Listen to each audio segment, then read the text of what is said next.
Cobweb. कहानी की शुरुआत में हमें एक लड़के पीटर को दिखाया जाता है जो कि अपने स्कूल जा रहा था। स्कूल पहुंचने पर हमें पता चलता है कि पीटर का एक भी फ्रेंड नहीं है। उल्टा उसे कुछ बच्चे परेशान करते हैं। वो हमेशा अपने ख्यालों में ही खोया रहता है। वो अपना हर वक्त अकेले ही गुजारता है। जब वो अपने घर पहुंचता है तो वहां पर भी उसका कोई भी फ्रेंड नहीं होता और वो बाहर भी कभी नहीं जाता। फिर हमें उसके मॉम डैड को दिखाया जाता है जिनकी हम आदत को समझ पाते हैं कि वो बहुत ज़्यादा स्ट्रिक्ट मॉम डैड हैं जो कि पीटर के लिए हमेशा परेशान रहते हैं और वो इसी वजह से पीटर को घर से बाहर नहीं जाने देते। वो पीटर को यहाँ पर दोस्त बनाने से मना करते हैं। अब एक रात जब पीटर सो रहा होता है तो उसे दीवार के पीछे से कुछ आवाज़ आती है। वो आवाज़ें कुछ ऐसे थी कि जैसे कोई दीवार को बजा रहा हो। अब वो अपनी खिड़की के पास आकर बाहर देखने लगा। उसे वहाँ पर बहुत ज़्यादा डर लग रहा था, इसलिए वो अपने मॉम डैड के पास आ जाता है। पीटर की मॉम पीटर को वापस से उसके कमरे में लेकर जाती हैं और वो उसके कमरे में पहुंचकर देखती हैं तो वहाँ पर कोई भी आवाज़ सुनाई नहीं दे रही थी।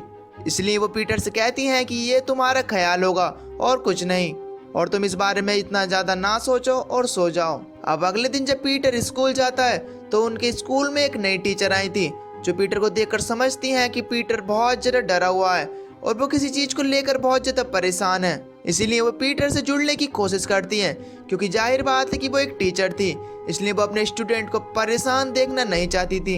अब पीटर अपने घर आ जाता है और जब रात होने पर पीटर सो रहा होता है तो तभी उसके कमरे से कुछ आवाज़ें आती हैं जहाँ पर हमें ये दिखाया जाता है कि उस कमरे की दीवार को कोई दूसरी तरफ से उस तरफ पुश कर रहा है क्योंकि वहाँ से दीवार बाहर आ रही थी।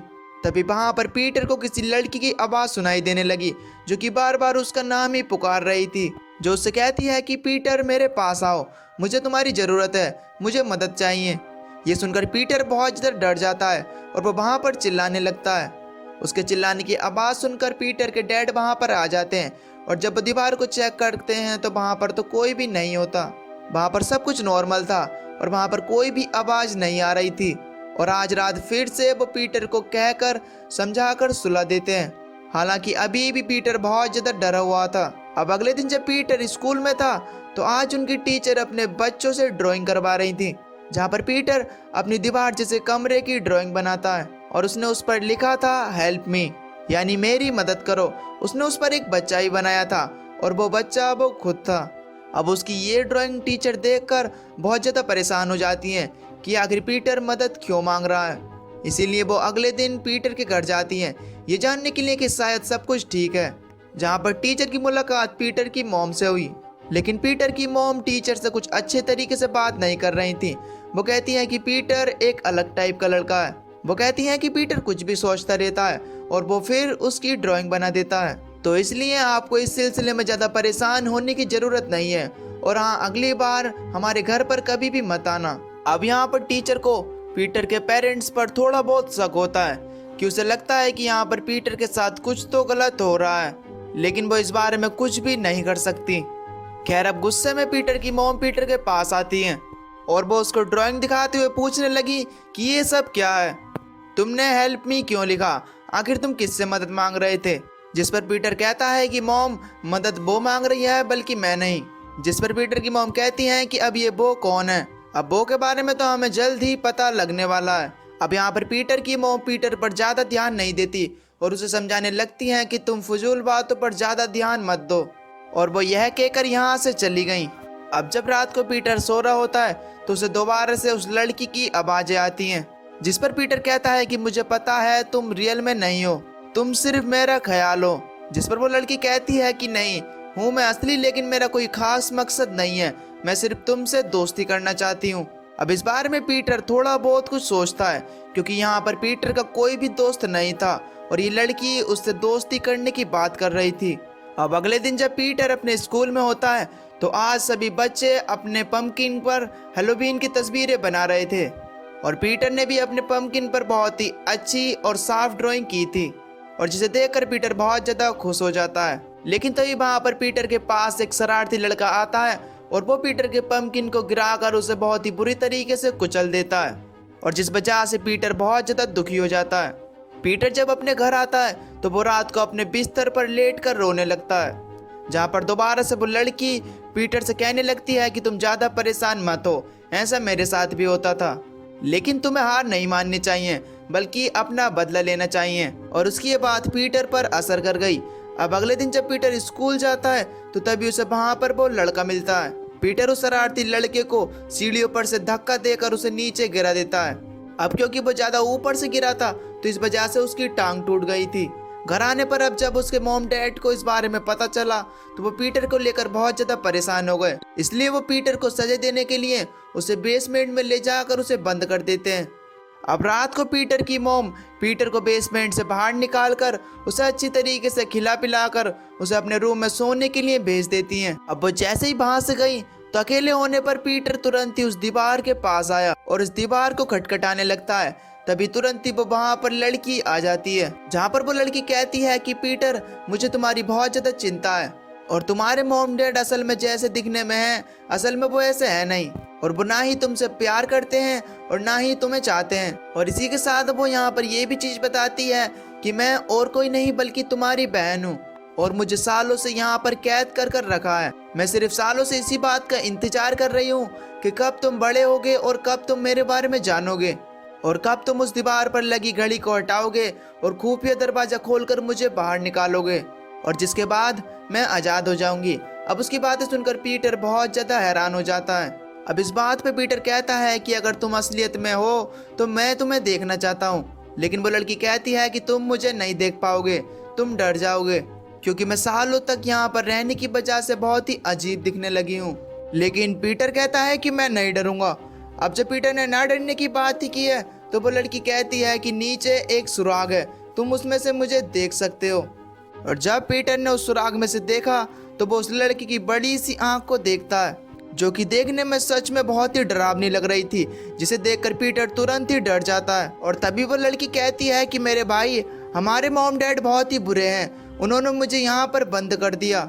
अब क्योंकि तुम भी उनके बच्चे हो इसलिए वो भी तुम्हारे साथ ऐसा ही करने वाले हैं। अब जाहिर है कि ये सारी बातें सुनकर पीटर काफी ज्यादा घबरा गया।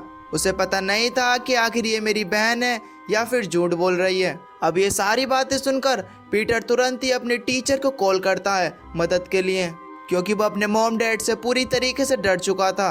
लेकिन वो जैसे ही उन्हें टीचर को कॉल लगाता है तो तुरंत ही उसकी मॉम उससे फोन छीन लेती है और वो टीचर को कॉल करने को मना करके उस फोन को रख देती हैं।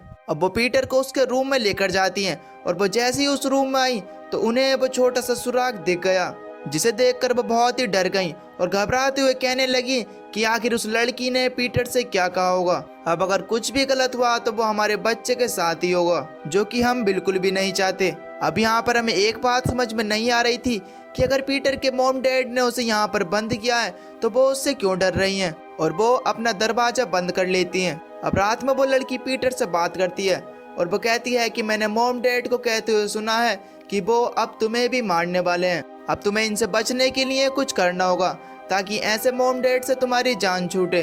अब थोड़ी देर बाद पीटर अपने मॉम डैड के साथ बैठकर एक टेबल पर खाना खा रहा था।